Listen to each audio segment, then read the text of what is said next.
She met me at the door with that familiar warmth, bare feet on the hardwood, hair pulled back, apron I never asked for, voice like home. "You're back," she said, wrapping me up. "I made pot roast. You must be starving." I dropped my bags and laughed into her shoulder. "You always act like I was gone a year." "Well, you were," she teased, kissing my cheek. 7 days is a year. We ate. She asked about Tulsa, nodded at the right spots, reached for my hand under the table like it belonged there. After dinner, she put on a movie and threw a blanket over us. I didn't question anything. I was exactly where I wanted to be. If I'd known where it was headed, I would have cut the night short and started counting seconds out loud. 2 days later, I told her I might be out again in a few weeks. She blinked, smiled, and there was a flash of something I'd never seen in her eyes when I mentioned leaving. Happy. Not, "I'll miss you, but I'll manage." Not relief that our bills were covered. Something else. It flickered and vanished. "You okay?" I asked, spoon clinking against my mug. "I'm great." She slid next to me. "I was thinking, if you're home this long, we should try that place on Maple. The one with the brick oven. Let's do it." We did everything for a week. Dinners, late walks by the river, Sunday morning pancakes. She laughed easier than ever. Every time I reached for my wallet, her hand was already on my shoulder. "I've got you," she'd say, and I'd let her. The next trip came fast. I packed the company laptop and a shirt that didn't wrinkle. In the driveway, she tucked a note into my palm like we were in high school. "Open it on the plane," she said. Motivation. I opened it before I hit security. "You're my man," it read, plus a heart that looked rushed. I texted her from the gate, a photo of the lame sandwich I didn't want. An hour passed, then 2. She replied after midnight. "Sorry, babe, fell asleep early. Call me in the morning." That wasn't our routine. Normally, she called first and didn't hang up until I reached the hotel. I called at 8. No answer. I tried again at 9. Nothing. At 11, she pinged. Phone was on silent. "I'm ridiculous." "You're fine." I wrote back, and I meant it. People miss alarms. People miss calls. That night, I sent her a picture from the job site, a metal frame that would be a loading bay. She replied the next morning. "Looks good. Can't wait to see you." 2 beats late again. I told myself people get busy. When I got home, she was a symphony. The house smelled like cinnamon. She had my shirt steamed. She laughed at my stories about the client who insisted on shaking hands after sneezing into his coat. She made a joke about me being indispensable to logistics, and we laughed harder than the joke deserved. 2 perfect days passed, and then she asked it, light as a question about weather. "When are you leaving again?" "Not for a while," I said. "Month, maybe more. We're in planning. I can work remote." She hesitated. "Not long, but long enough for a smart man to put something together." "You're not happy about that?" I tilted my head. "I thought you'd want me home." "I am happy." She smiled quickly, overshot the target, then dialed it down. "I'm thinking how to use all this time. We could finally repaint the living room. Or drive up the coast. We could also sit on the couch and do nothing." She bumped my shoulder. "Don't tempt me." We kept the pace. Dinners, walks, groceries. I convinced myself the weirdness was in my head. Then, a Tuesday afternoon, I got a message from Emily. She's my wife's closest friend, been around since their community college days. Single, sharp, lives in a condo near the library. We talk in groups, birthdays, barbecues. We don't text. We need to meet. As soon as possible. I stared at the phone, the fluorescent lights of my office humming. I typed, "Everything okay?" "Yes." "Tomorrow? 2 p.m., Main Street Cafe. Please." I've learned to handle emergencies with a cool head. I answered, "I'll be there." I didn't tell my wife. Not because of secrets. Because I wanted no background noise in my head. Main Street was half full. People with laptops, an old couple splitting a muffin. Emily was at a corner table, both hands wrapped around a mug like she was trying to warm something colder than her fingers. She looked up as I approached and stood, then sat again like she couldn't trust her legs. "You all right?" I asked, setting my phone face down. She shook her head. "No, and you won't be either." "I'm sorry. Say it straight." "I'm trying." She looked at the window, then back at me. "This won't sound kind, but kind isn't working anymore. Plain language helps." She pulled out her phone, hesitated, put it down, picked it up again.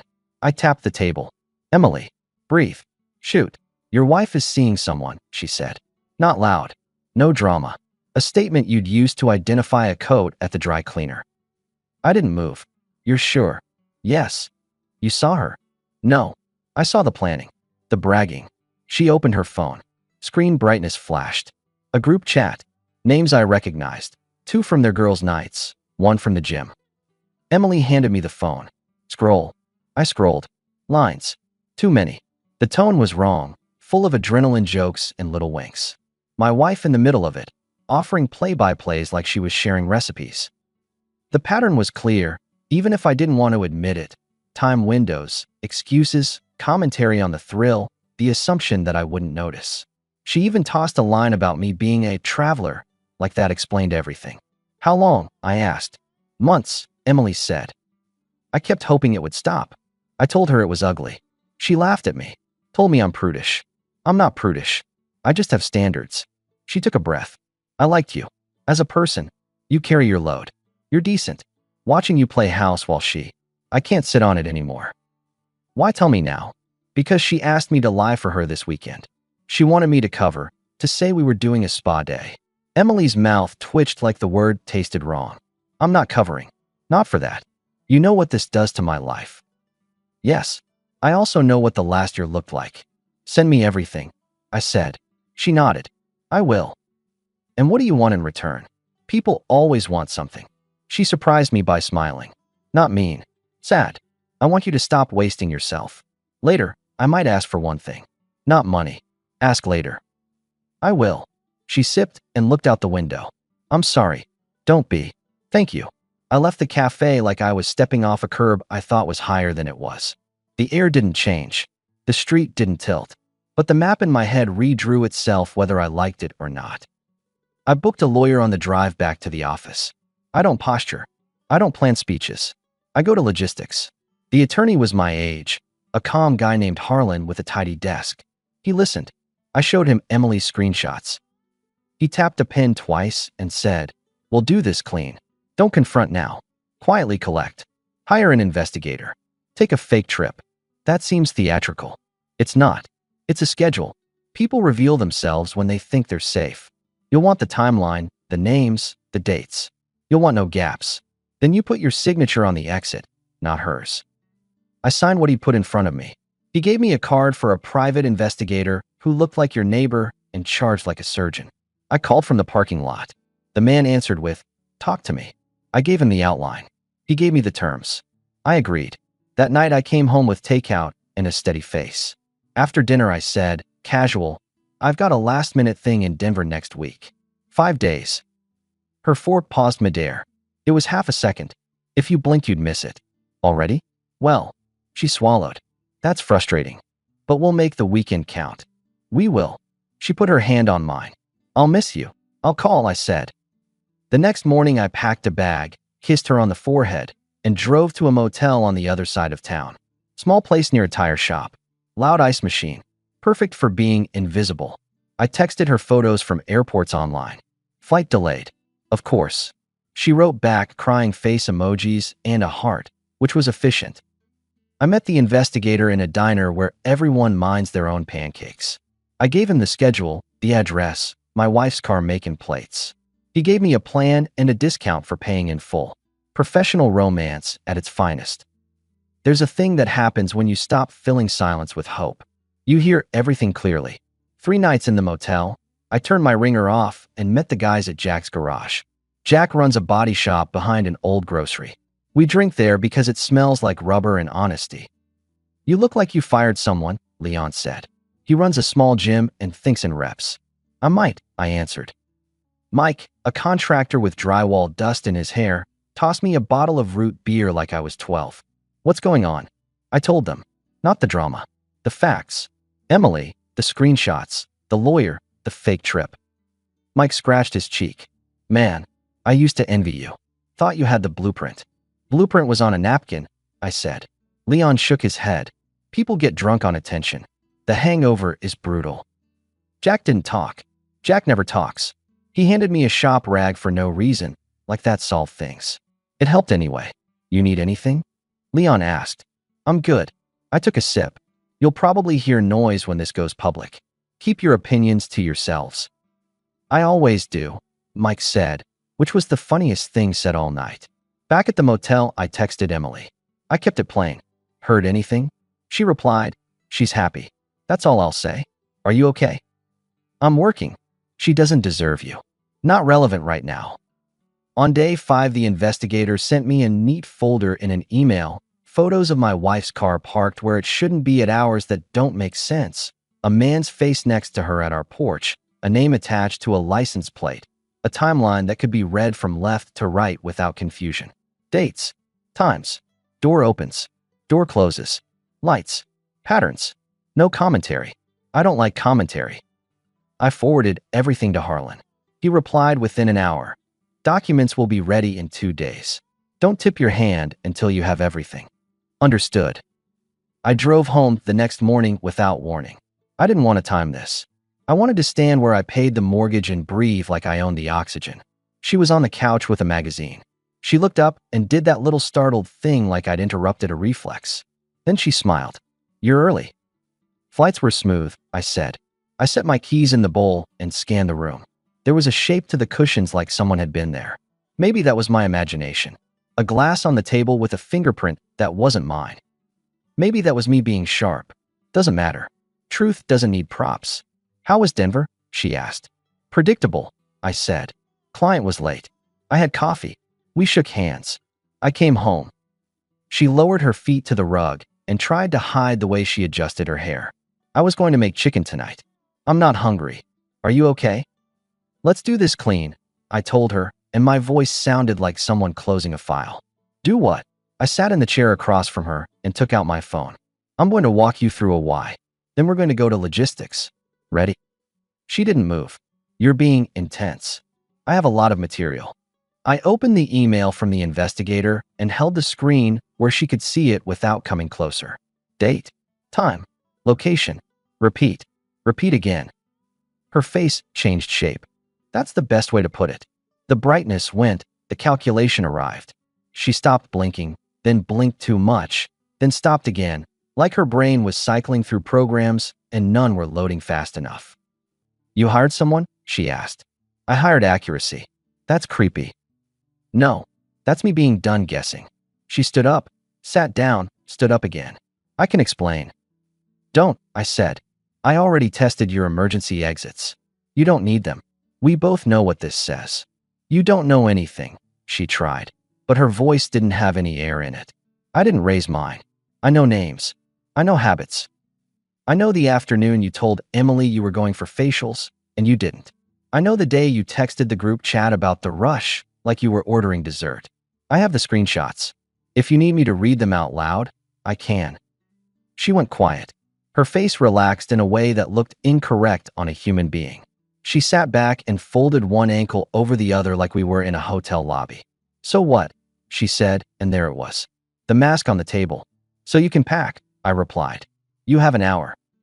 Or what? Or I'll do it for you. That's not legal, she said automatically. You're not a lawyer. You wouldn't do that to me. Watch me. There was a long pause. Then she smiled, not sweet, not sorry. Cold like an empty fridge. You really thought someone like me could love someone like you? I didn't answer. I'm not obligated to feed anyone lines. 6 years, I said finally. Why? She shrugged. Because you pay for a pretty life.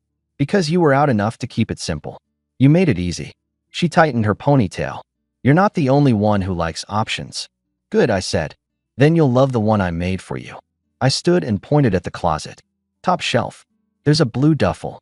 Fill it with what you can carry. Everything else we'll inventory later. She laughed. You're being ridiculous. You have 58 minutes. You don't get to do this. I already am. She stared at me like a student trying to decide if the teacher is bluffing. Then she muttered something under her breath and went to the closet. Hanger squeaked. She came back with the duffel and started tossing clothes like she was at a clearance bin. I'll be back, she said, not looking at me. This is my home too. Not for long. You can't stop me. You'll find out, I said. I texted Harlan. Initiated. Lock's changing today. He replied. Good. Bank next. While she packed, I called the locksmith. How fast can you be at my address? He said an hour. I said 30 minutes and added a tip. I logged into the bank, made the necessary separations. Separate account. New passwords. Cards paused, then resumed with my name only. No speeches. Just clicks. She zipped the duffel and stood in the doorway with an expression I'd never seen on her. Calculation chewed into something like pride. You'll crawl back, she said. You're not built to be alone. I'm built to be respected, I replied. She scoffed. Same thing. Not even close. She opened the door. See you soon. No, you won't, I said, and shut it behind her. The click of the latch was the only ceremony I needed. The locksmith came and did his job while I answered a couple emails from work. He was chatty. Break up, he asked. I get a lot of these. Logistics, I said. After he left, I blocked her on everything. Not as a tantrum, as maintenance. Then I sat at the kitchen table, looked at the empty chair across from me, and deleted our dinner calendar from the big whiteboard by the fridge. That helped more than I expected. 2 days later, the paperwork was ready. Harlan's assistant handed me a folder with tabs. I signed where she stuck flags. It felt like renewing a license. She tried me from unknown numbers. Voicemails with nothing for 10 seconds, then a soft cough. I didn't return any. 10 days out, the tone changed. Short messages through mutuals. She wants to talk. She says it's a misunderstanding. She says she's scared. Emily texted. She's spiraling. I'm not a counselor, I wrote back. I know. 2 weeks out, my wife tried a new angle. She called from her sister's phone and left a message with an old tone I recognized from early years. Sweet, apologetic, the voice someone uses when they knock over a glass and wipe it up quick. Hey, I get it. I made mistakes. We can fix it. I'll come by tonight with dinner. We'll talk. Please. I didn't answer. I took a picture of my front door with the new lock and sent it to Harlan to file. That night, I ate a sandwich and watched a basketball game alone. It was quieter than I was used to. Quieter isn't bad. The next morning, there were flowers on the porch, a ribbon tied too tight. No note. I moved them aside, not in anger. I put them near the trash can and went to work. At work, I made my second initiative on foreign territory. I sat with my team in the break room. I don't usually bring personal life into work, but rumors travel faster than facts. Quick note, I said, standing with a coffee. Everyone knows I brew too strong. You'll hear noise about my home situation. Here's the version you need. I'm fine. I'm not discussing details. Projects stay on schedule. If anyone calls here asking for me, and it's not a client, you transfer to my voicemail, and I'll handle it. That's all.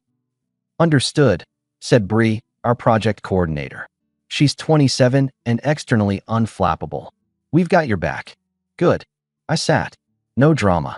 Boundary set in front of witnesses. Done. On day 21, my wife tried charm turned up to 11. A text through a mutual friend's account. A photo of our favorite booth at the diner, 2 plates, my coffee cup, and her caption, waiting for you. Please. She knew I checked that place for clarity. She used it. I ignored it. I'm not a prop. When we finally spoke, it wasn't because I softened. It was because I was in my driveway unloading groceries, and she pulled up with her sister. 2 witnesses. Fine. I prefer witnesses. She got out, hands empty. Her sister stayed in the car, eyes on her phone. My wife looked tired, but makeup can fake sleep. She walked up to the edge of the driveway like it was a stage. Can we talk? She asked. We're talking, I replied, setting a bag on the hood. Not like this. This is how it is. She swallowed. I'm sorry. I lost myself. I was stupid. I took things for granted. You're a good man. I made a mistake. A mistake is dropping a glass. You threw the glass at the wall and wrote about the pattern. I answered. We're not doing this. We can fix it. No, I'm not a repair shop for people who like chaos. I miss you. You miss the life. She blinked back something that could pass for moisture under the right lighting. Let me in. We'll talk. Just an hour. Not happening. Please. You're looking for a pause in your free fall, I said. I'm not a mattress. Her jaw tightened. There she was again, the real one. You think you'll do better? I am better. I waved at the groceries. I sleep. I eat. I work. My calendar makes sense. My phone is quiet on purpose. That's better. She stared at me and then did the groan I'd heard once or twice when I didn't play along with her timing. You're impossible. No, I said. I'm consistent. I pointed to the street. You should go. She tried a final line. I'll be back. This won't stick. You'll want me. I held the bag up like a toast. You won't like the guest policy when you return, I said, turned my back, and carried the groceries inside. I didn't watch her leave. I didn't need to. 3 weeks later, the exit was stamped. No court scenes, no theatrics. Harlan sent a 2-line email. Finalized. You retain the property and accounts. She executed the agreement. I stared at that last sentence for a full minute. Then I exhaled like I hadn't in a year. A text arrived as I was loading this news into the part of my brain that handles future plans. It was Emily. Congrats on your freedom, she wrote. Remember you owe me one ask? I remember. I typed. What is it? A date. Tonight. It made me laugh, actual laughter with sound. Pick the place, I replied. No group chat. Never again, she wrote. I met her at a small bistro on the east side, the kind of place with paper menus and a chalkboard with 3 specials. She wore a denim jacket and no apology. We ate steak and split a salad because neither of us wanted to look like a rabbit. We didn't talk about my wife. We talked about the road trips we owed ourselves and the fact that the ocean fixes 90% of things if you stand near it long enough. Why me? I asked finally. You're substantial, she said, poking her fork at my plate like she might steal a piece. You don't perform. You move. I could work with that. You're asking for a lot, I deadpanned. I am, she said, smiling. You're worth it. I paid, not out of duty, but because I wanted to mark the moment. She didn't fight me for the check. She also didn't act like I owed her an explanation. That was new. We walked outside. The air smelled like rain, not that it mattered. She slid her hands into her pockets. You good? She asked. I'm better than good, I said. I'm me again. We didn't rush anything. We didn't build a story in our heads and force reality to fit it. We set one rule. If either of us starts using the other as a solution instead of a partner, we stop and reset. Adult terms. In the months after, I filled my own calendar with things that respected me back. I took the truck I'd been eyeing for a year. Nothing flashy, but mine outright. I finished the deck out back with Jack on a Saturday. Leon roped me into a charity 5K, and I wheezed my way through it, and then ate a burger without talking about macros. Mike and I built shelves in my garage, and he did all the precision cuts because I never measure right. My house grew quieter in a way that made the furniture look like it always belonged to me. I heard through someone's cousin that my ex moved into a small place near the Beltway. She changed jobs twice. The man she'd been entertaining wasn't as constant as he'd seemed in her group messages. Shocking. I didn't chase details. People who live on adrenaline always run out of road. Every once in a while the guy who used to think love meant absorbing impact, get asked if I'm angry. I'm not. Anger is stage time. I don't audition anymore. If there's a moral here, it's simple. Pay attention to the moment the smile doesn't match the words. When someone claps louder about your absence than your presence, don't ask for a speech. Change the schedule. Separate the accounts. Pack the silence with action. Respect isn't a discussion. It's a policy. The night I got Emily's first message, I thought it would tear the house down. Turns out all it did was turn on the lights. And when you can see, you move better. We still sit at that diner sometimes. The same corner booth my ex used for her performance once. We order coffee strong enough to polish metal and talk about the next trip we'll actually take, not the ones I pretend to take. Emily will tap her finger on the mug and ask me if I'm ready to get out of town for the weekend. I'll answer with a look that says yes without wearing the word out. I keep my rules taped inside a cabinet in the kitchen, not for drama, just to check myself. They're short. Don't wait for respect. Don't announce boundaries, enforce them. And when you see someone smiling at your suitcase more than your face, pack anyway, but put your name on the door before you go. The last time my ex contacted me, it was via a mutual who didn't know better. The message wasn't even a message. Just a forwarded photo of a sunset with a caption about time healing everything. It doesn't. Time doesn't fix disrespect. Decisions do. So here's the last thing I said to my ex, spoken months ago, the day she stood in the driveway and tried to turn the lies soft. You don't live here anymore. That was it. Not a metaphor, not a threat. A line. It holds. Emily and I got in the truck last weekend and drove south with no playlist and no grand plan. We stopped when the water appeared. We stood there and let the waves do their endless job. She bumped my shoulder. You don't say much, she said. I say what counts, I answered. Good, she replied. Keep it that way. That's the point. Not to win anything. To live in a place you can hear yourself and like the sound. To choose someone who doesn't clap when you leave. To keep your schedule and your name and your rules tight enough that nobody can scribble on them. I slept hard that night. Not because the house was full, because it was mine.